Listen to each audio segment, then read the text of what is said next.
everybody, welcome to Rude Awakening TV. Today we're at Whitewood's home and we have 22 guests here and we are all going to make a traditional Christmas pudding. We've been here since 11 o'clock and these ladies are fun. And they have had some mulled cider, they've had some Christmas pudding with a lot of rum, so it's getting a little loud. You see what I mean? See what I mean? So I want to welcome everybody in the virtual stream. Thanks for being here. Hi, hi, hi. So over here, if you look, ladies, this is what people, if you can see it, this is what people are chatting back to me. So today we're going to be making a traditional Christmas pudding. And it is originally a 14th century recipe. And it used to be called frumenti. And it was originally a recipe made with mutton. It wasn't sweet, it was savory. So you would have had mutton and dried fruits and spices that lent itself to being a savory. And then around the 16th century, when dried fruits became more available, then we started having the sweet pudding. And it used to be called, and you may know these names, plum pudding, Christmas pudding. My grandmother also called it carrot pudding. No, well, this pudding is made with a beef suet, so we're still beckoning back to that original idea of it being a savory. All right, so we have people on the chat that are with us. Welcome to the ladies of Whitewood's home. We're in Amherstburg, Ontario, and this is my old stomping grounds, but now I'm from the Kawartha Lakes.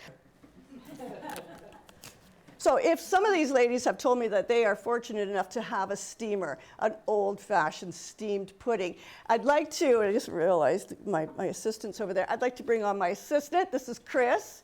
Come on, Chris.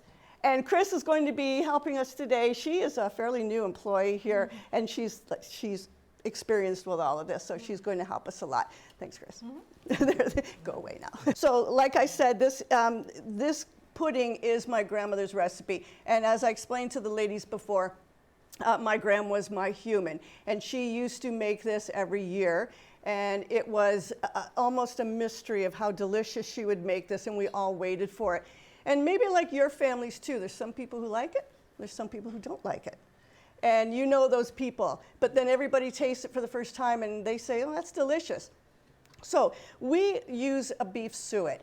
And like I was telling the ladies earlier, we grind our own suet. And we get fat from the butcher, we bring it home and we grind it. We have a video that we're going to show you us grinding that suet.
Before is if you don't have the steamer, then you modify a stock pot. So you can take a steamer, like I have one from, you can use this camera please. I have one from Whitewood's that is a multi-utility use steamer that you can make stock in, you can make pasta in, and we're going to use that today. And I've got the bain-marie trivet in there, so that's at the bottom. I am going to be mixing in this mason cash bowl. Again, you know, these are light. They look heavy, don't they? And that's how you know if you've got a knockoff. You can see these all over the place. And you pick it up and it's so heavy. Mason cash is not heavy. So that's how you know if you've got the real deal. All right, I think I'll tell my studio audience, my virtual audience. So there are 13 ingredients in a traditional Christmas pudding. And those 13 ingredients represent the disciples. So if you alter that recipe, then you've altered all of Christianity, I think. I'm not sure. But I added apples And so then I combined 2 spices, so I stuck with the 13. I'm going to be mixing a full recipe for you today. Now, everybody here has been given ingredients, so they're going to go home. We did talk about you making your own pudding here, but then it takes, like maybe that small one, 2 hours at home, maybe 3 hours in the big one. And I thought, how are we going to steam all those puddings? And then we talked about you mixing it, but then I was afraid if you took it home and it didn't get steamed today, then botulism might start, because you've got beef suet, you've got potato, you've got carrot, you've got all of those things in there that just would create a problem for you. Okay, so these are all the people here that, oh my God, I don't know what they're saying. I am probably going to leave all that and focus on you for today. All right, just looking at this. Feel free, you don't have to be quiet. So we're going to be making it in a 5-cup. Now I do have some people that are going to be helping me, and we'll get to that. So what do we start off with? If the recipe is still going around, if it is, you can follow that on your phone if you want to follow with me. We're going to start off with 1 cup of sugar. Now, I have put it in here because I've traveled. Like I said, I'm not from this area anymore. I live in Bobcaygeon, Ontario. I do this.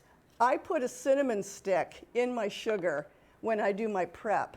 That gives that sugar just that little different edge. And then I discard the cinnamon stick. Okay, after that, we have 1 cup of currants. You have half a cup, and hopefully you remember to put that into your bag. So this is just a mix. Dump in. Oh, what have I done with my currants and raisins? Very important. I also prep this a few days ahead, and I put about a teaspoon of rum, and I reconstitute the currants and the raisins. So if you want to make that little note somewhere, it's not necessary. Again, it gives you that little taste where somebody says, where did you learn how to do that? This is delicious. It's a little different. And if you see the Christmas puddings at, I won't name any grocery stores, but you know the grocery stores I'm talking about, it's not going to be this. It might be something that you don't mind, but it's not going to be this. And then we're going to put in the peel. So 8 ounces of peel in this one. Nobody opened this ahead of time. So we put 8 ounces of peel. If you can't find this, you did get some today, but if you can't find it anywhere, Bulk Barn is always a place to find that. It's fresh. So the peel goes in, and then we get to, I didn't put the raisins in, but I will. Again, there was a couple teaspoons of rum that went into this because it gives you that extra touch. 1 cup of raisins, about a teaspoon of rum. So I'm not, hopefully you're seeing it there. And then we get to all the grated vegetables and fruit. So I'm going to get my grater, and let me know if if you're seeing it okay here. So we put in 1 cup of grated carrot. I could have done this earlier, but any of you who are cooks know what would have happened. It would have gone dark. And my table is not my countertop, so it's going to take a little bit more.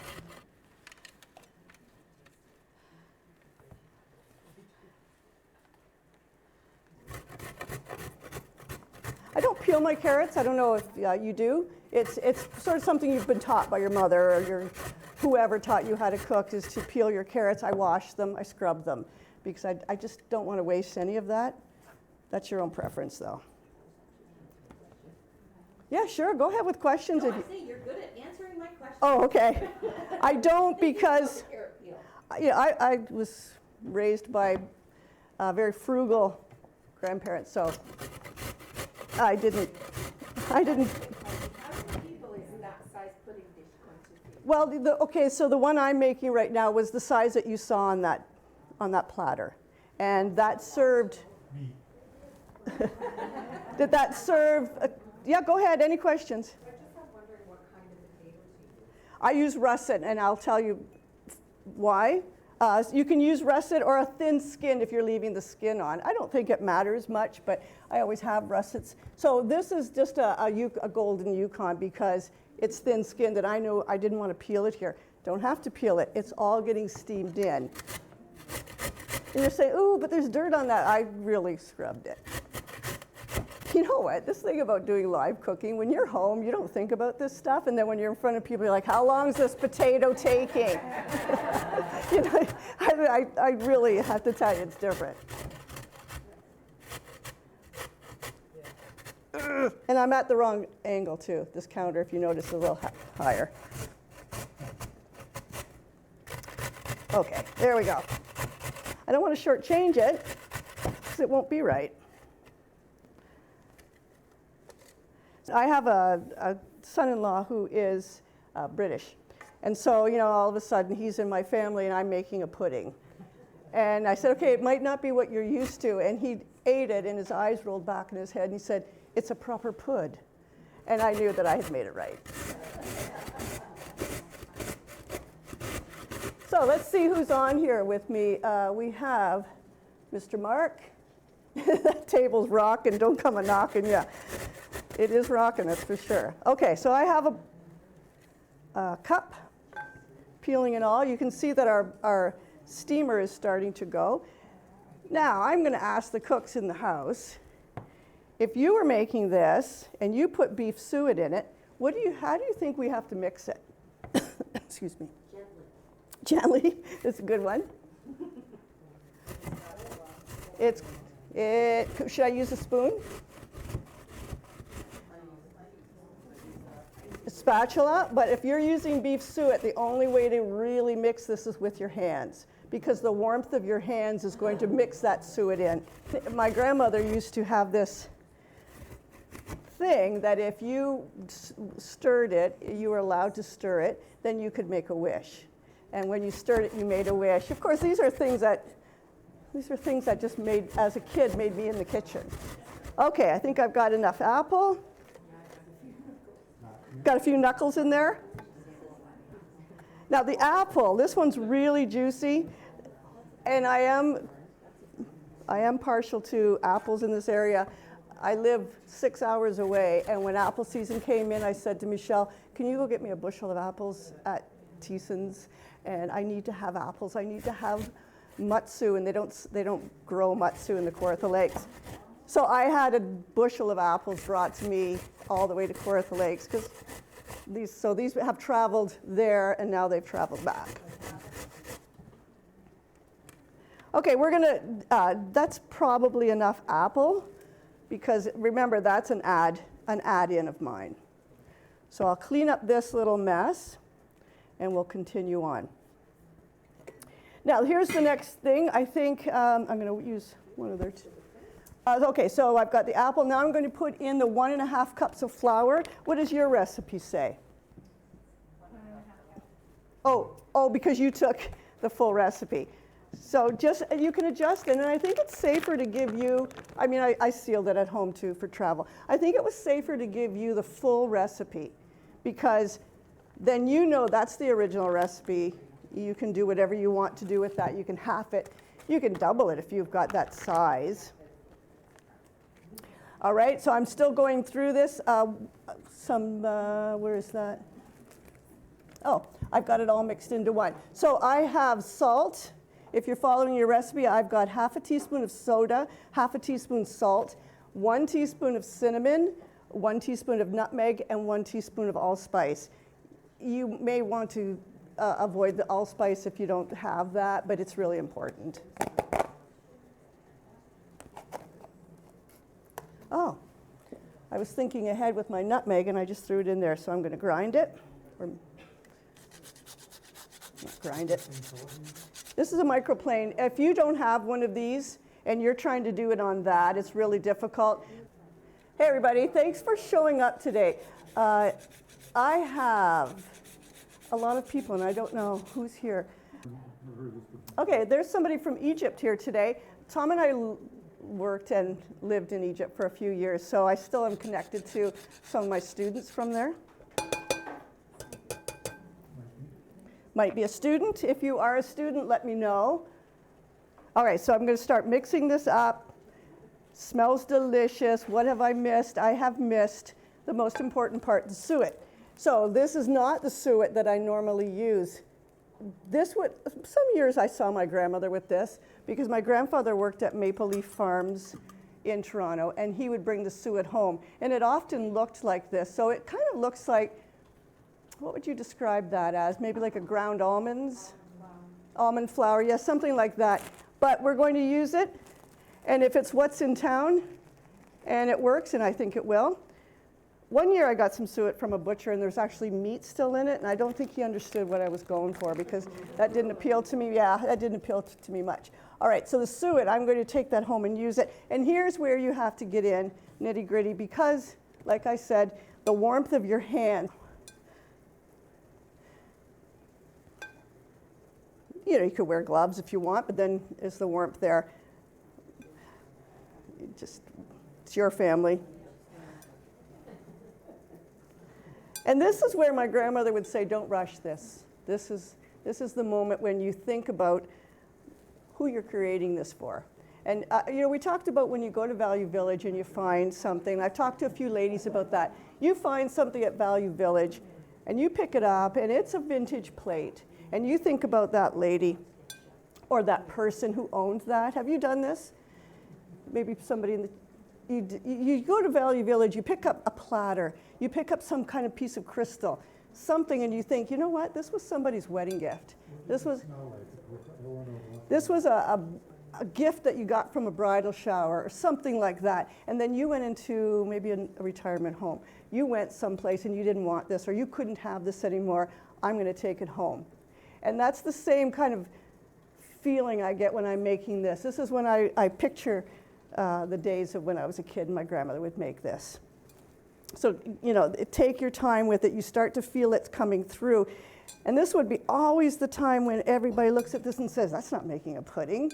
That's just making a big pile of goo. Okay, it's starting to take shape. It's starting to feel good. Don't rush it because you're just going to have ingredients that haven't warmed. Any questions from anybody? Anybody say, well, I would do that a little different? Feel free to correct me. That'll go well. Now, I have a little problem. Chris, I'm going to have you come over. Normally, I'd go to the sink. I'd wash my hands. Can you grab the bottle of rum, please? She looks like she's a server, so I think so. All right, it's starting to feel really nice. The apples in there are giving me the consistency I want. This is Chris, everybody that's on the chat. She's going to add in, here's where you drizzle in a little rum. And this is what now makes it into that pudding. How much should I pour? Just a little bit. Just a little bit. That's a good. Okay, so she put in, what would you say, 2 teaspoons? My grandmother probably would have been 2 tablespoons.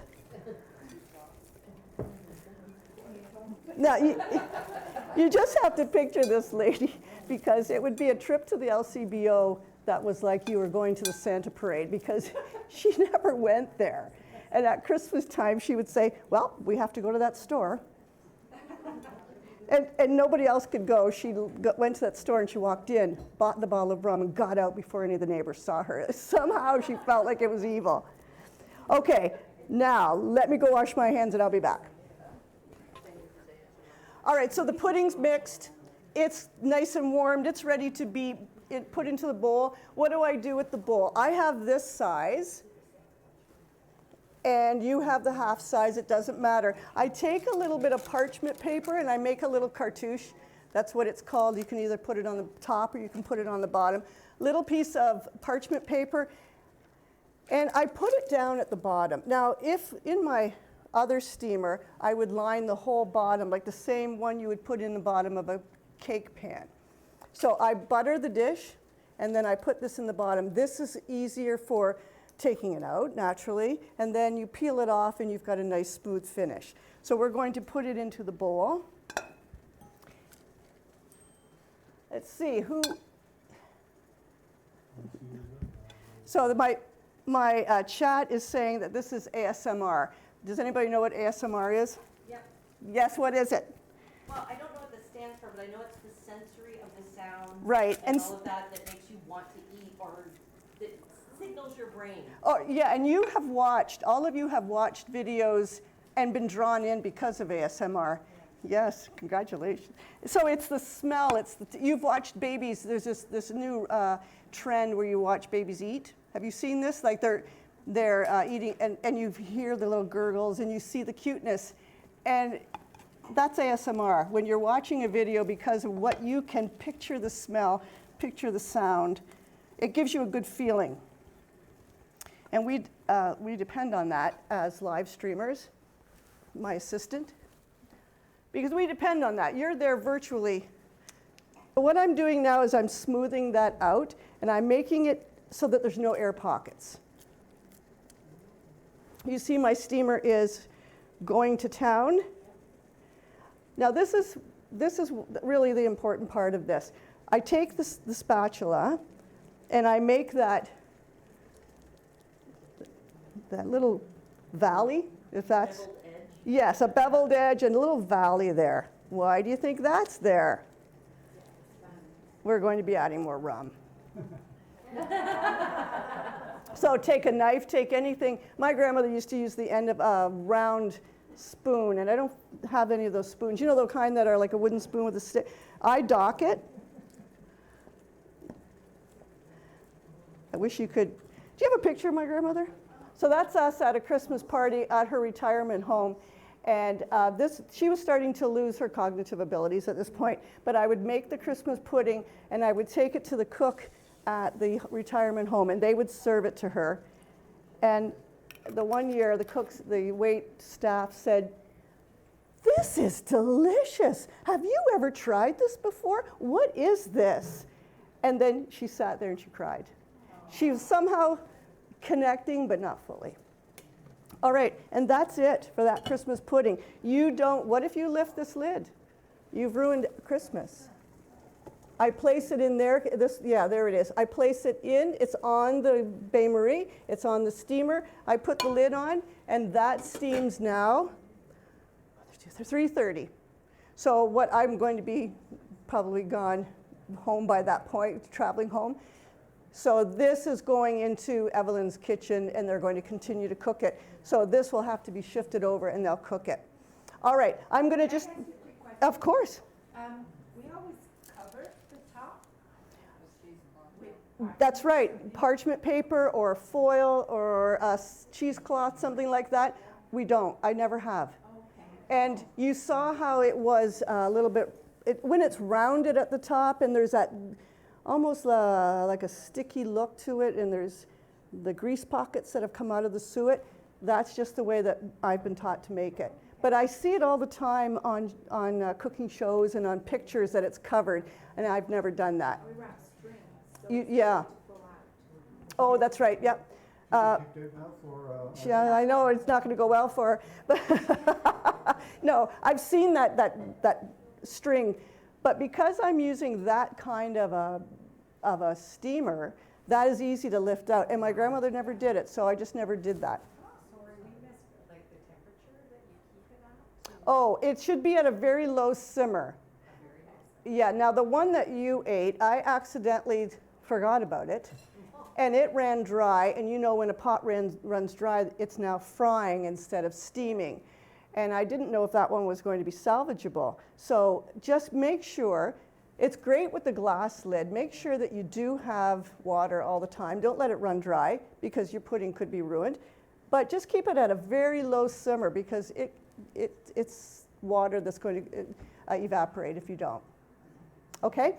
So like some people may think, oh, I can't touch the bowl, because you know when you're making a frosting, you don't want any water to touch the top of your bain-marie or your double boiler. It's not like that here. Go halfway up to the bowl with water.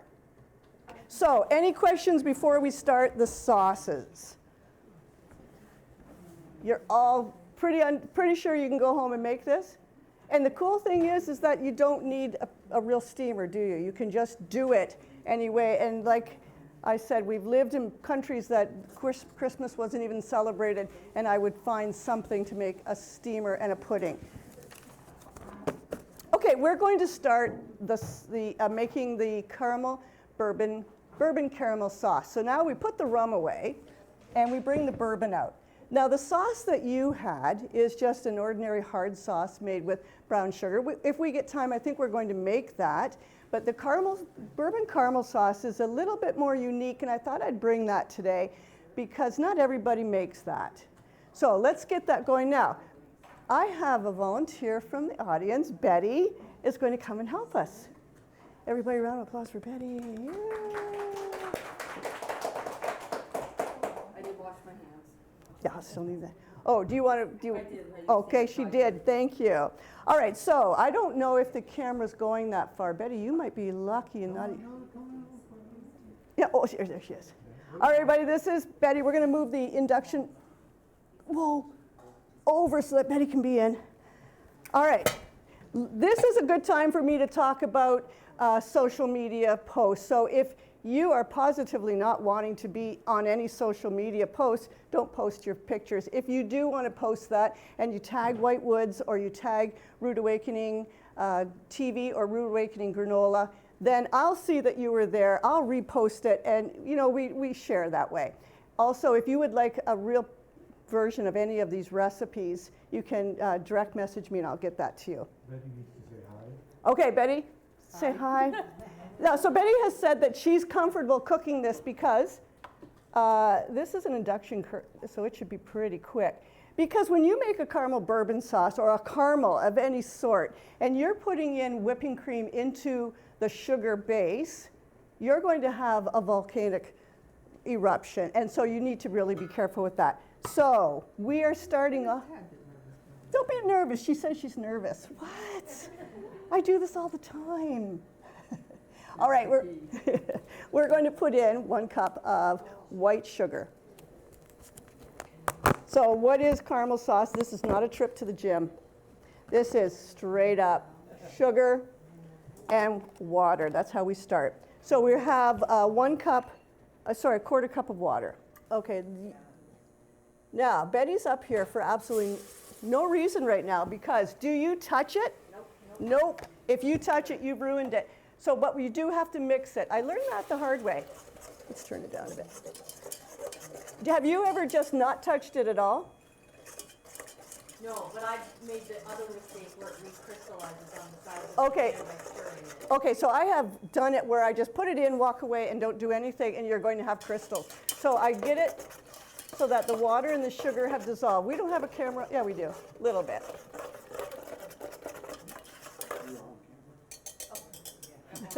She's okay with that. All right, here's your job. You're going to watch it. It's going to turn to champagne color. It's going to turn into a butterscotchy color. It's going to turn amber. And when it turns amber, that's when we're on. So just watch it. Okay, so we're really getting a quick. How many minutes do you think this is going to take? That's a fun job. Pot watcher. They're calling you the pot watcher. Nice. So I would say you're going to wait about 8 to 9 minutes. Okay, so we're waiting for an amber. It could take anywhere from, like I said, 7 to 9 minutes. This is a really fast one. What is she going to add in next? Butter. Nope. This is when you get to have your science experiment. She's going to add, when we get to the amber, she's going to add in the 1/2 cup of whipping cream. The other day I made it, and I didn't have whipping cream, but he thinks that caramel sauce in the fridge is like ketchup. It's a condiment, you have it. So I didn't have whipping, and I used, I think it was maybe a 10% or an 18%. It was good, it wasn't the same. So it's Christmas. Go for the whipping. Evaporated milk and it works good too. Yeah? Wow. 1/2 cup of That's the first time I've heard that. 1/2 cup of whipping cream at room temperature. Trust me, that's an important thing. And if you've made it, you know, you pour cold into there and you're going to get, also it could crystallize because you've got these 2 temperatures meeting. So what do we, it's really nice. I wish at home we would have had a camera right in that pot.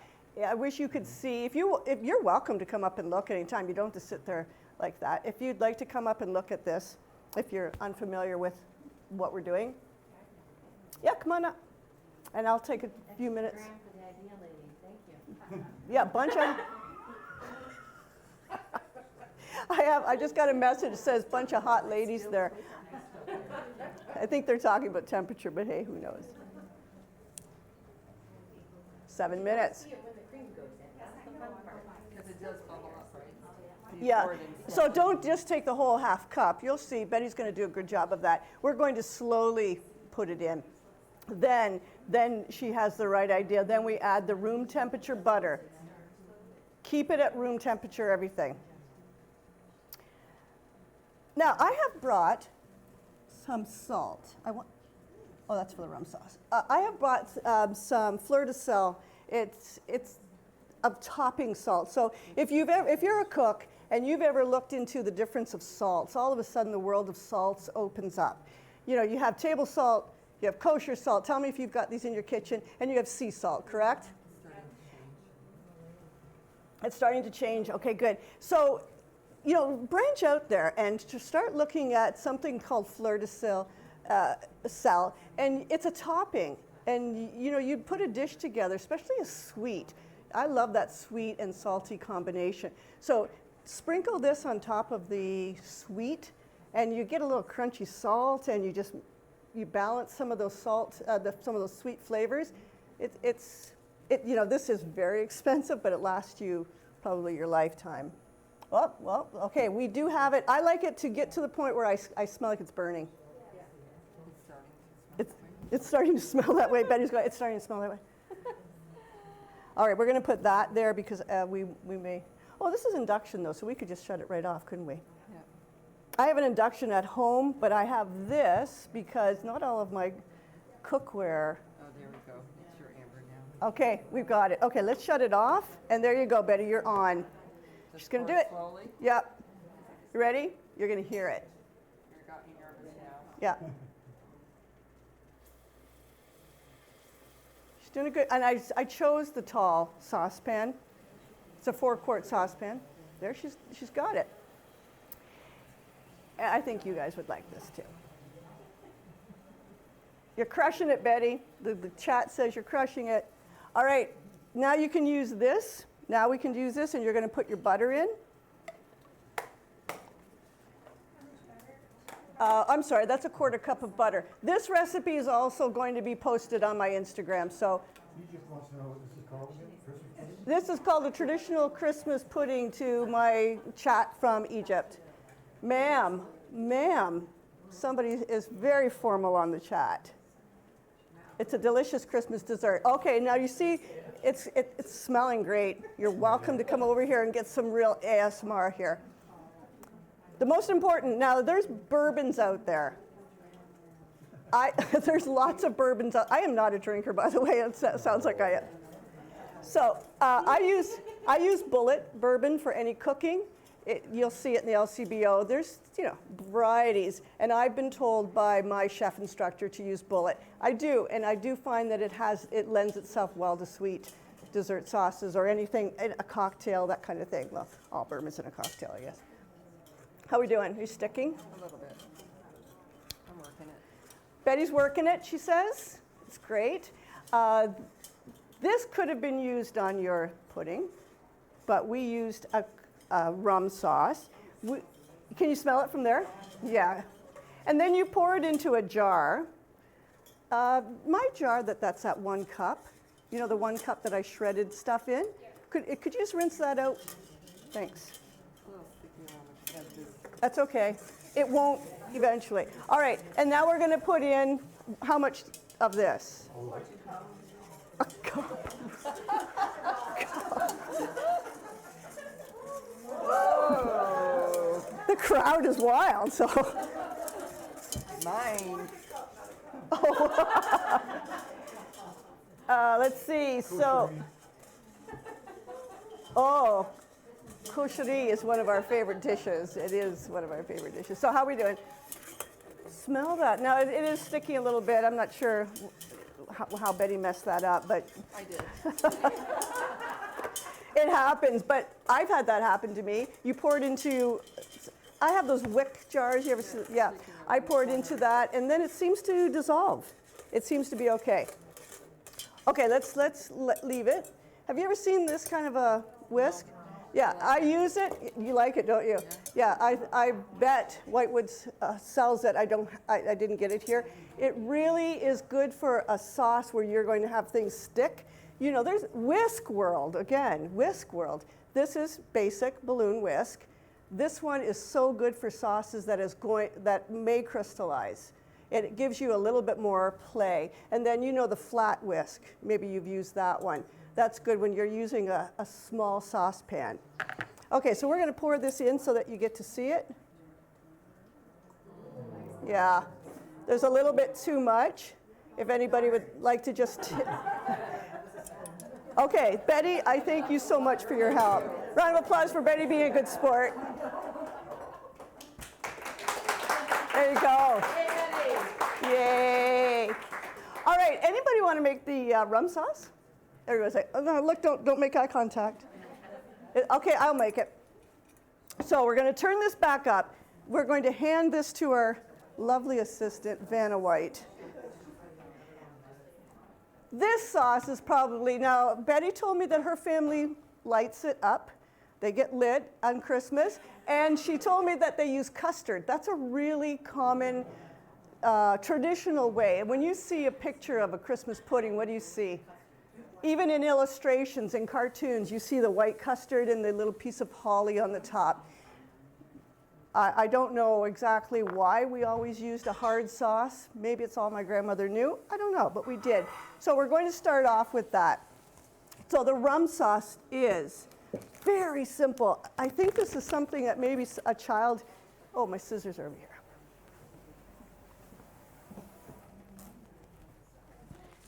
If you've got a child in your kitchen during Christmas, this is something that I only say that because it was my job. So I have got 1 cup of, let's go to the rum sauce, 1 cup of brown sugar and 2 tablespoons cornstarch. It's like a witch's brew here. Okay. Rum sauce is child's play. It's child's play. She probably could do this. And then I'm going to put in an 1/8 teaspoon of salt. Oh, I put the salt in here as well. So I have in 1/8 teaspoon of salt. You know, that salt is going to add that flavor level for you, that dimension, and it's also going to take away some of the sweet. And then, and there's nothing else to do in here but add all the ingredients, stir it. That's why I say a child can make this. I don't have to wait till any of that dissolves. I put in 2 tablespoons of butter. Bombay's here? Okay, folks. I have somebody on the chat right now. My goodness, we have a contestant from Canada's Drag Race, Season 3, who is on our chat right now. Okay, so how much water? I'm going to put in, this is better than, this is more water than the other one. This is 1 cup and 1/4. So, yeah, this is pretty high. I'm going to turn this down. So what I added in here, 1 cup of brown sugar, 2 tablespoons cornstarch, 1/8 teaspoon of salt, 2 tablespoons of butter, 1 1/4 cups of water. All I have to do, this one makes a lot of noise. I'm going to use this one. All I have to do is let this heat, thicken, and then add the rum, and it's the sauce that you had. I think that that was about a quart jar. You're going to see the difference. I don't have anything to pour this one in, but you're going to see the difference. It's a little bit, well, it's a hard sauce. It's clear. Billy has a little too much alcohol. Billy has a little, well, okay. Sorry, Billy, you can make it without the alcohol. You can put, I had someone in my family who couldn't have alcohol, and we used to put an extract. When they were there, I would put a rum extract, a brandy extract. It's delicious. You don't know the difference. Pardon me? The alcohol cooks off. What I was telling Chris, though, is when I'm serving it, and if anyone's okay with it, even though there was rum in it, before I serve it, I'll top it up. Because I know that it, and maybe some of you, when you tasted it, did you feel the warmth? There may have been a little bit of warmth in your throat from the alcohol. But if you have somebody who doesn't want it, or you're serving it to children, and you don't want them to have that alcohol, put it in before, let it burn off, or don't use it at all.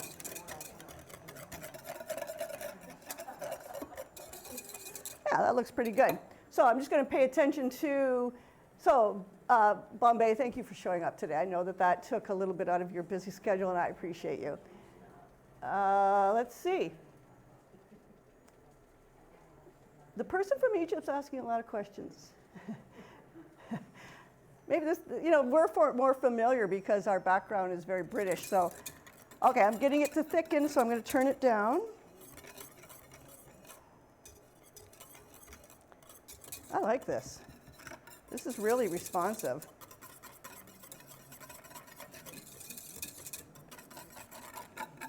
Okay, so you saw the sauce made. Now it has to thicken. That's not exactly a tough thing. And I would put rum in it when it's ready. I'm not sure what she's doing with the sauces, so I won't put the rum in. But when I would serve this on top of the pudding, so let's just take, here's a piece of pudding, and I'm going to use the bourbon sauce. I'm going to put a little bit of this caramel bourbon sauce. That really smells delicious. And then I would take a little bit of this fleur de sel. You can see it's deep crystals. It's not, you wouldn't grind this. To use this for cooking or to use this in a grinder, you'd be wasting it because it is a higher end salt. And then I would do this. And that takes it to another level. Whenever you use bourbon caramel sauce, and you're using a salt on it, that takes it to another level. I think the producer's going to get this one. You need a tool, but. Okay, there it is. It's thickened in that little bit of time, and I was having a little bit of crystallizing at the bottom, and that's done. Okay, I'm going to shut it off. And I think we've made a Christmas pudding to be done at 3:30. We've made a caramel bourbon sauce, and we've made a hard rum sauce, and we've had a good time. So, to my chat, keep cooking, keep nourishing yourself, nourish the ones you love. But for now, this event is closed.